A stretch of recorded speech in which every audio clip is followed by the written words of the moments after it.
In today's video, I'm going to teach you how to use and create ClickUp templates. Before we jump into ClickUp, let's get clear on what templates actually are. Templates in ClickUp are pre-built structures for tasks, lists, spaces, or entire workflows that you can reuse. They're designed to standardize a repeatable work like client onboarding, content calendars, or one-on-ones, and they save you a lot of setup time. Instead of rebuilding the same project from scratch over and over, you can start with a template and simply tweak it to fit the specifics. To find them, head to your ClickUp dashboard and locate the search bar at the top.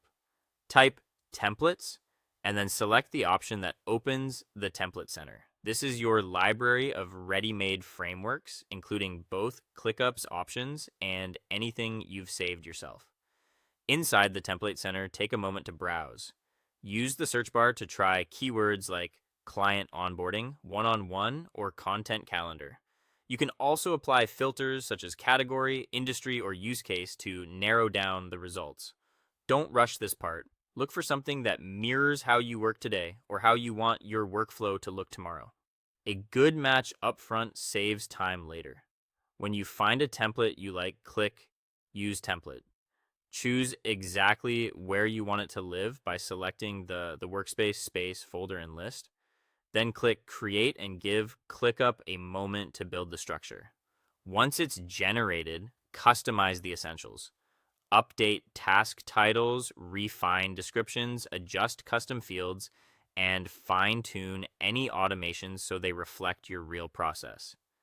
Keep the skeleton, but tailor the details. If you notice you're setting up the same workflow again and again, or you keep heavily editing an existing template, that's your cue to build your own custom template. Start by creating the ideal workflow from scratch in a test space or list. Make sure it includes the right tasks and statuses. The custom fields you rely on, like client name, deadline, priority, or a status score, and any views, automations, and dependencies that support your process. When it's ready, open the space or list you want to save, click the More menu, and choose Save as Template or Create Template. Give it a clear descriptive name, add a short explanation if needed, and set who in your workspace can use it. Then click Save or Create. From now on, when a similar project starts, go back to the Template Center, select your custom template, and deploy it to the right location.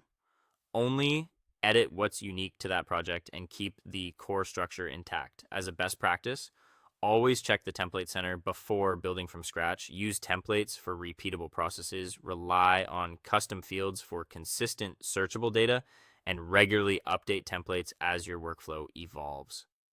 That's all for today. Thank you for watching, and I'll see you in the next one.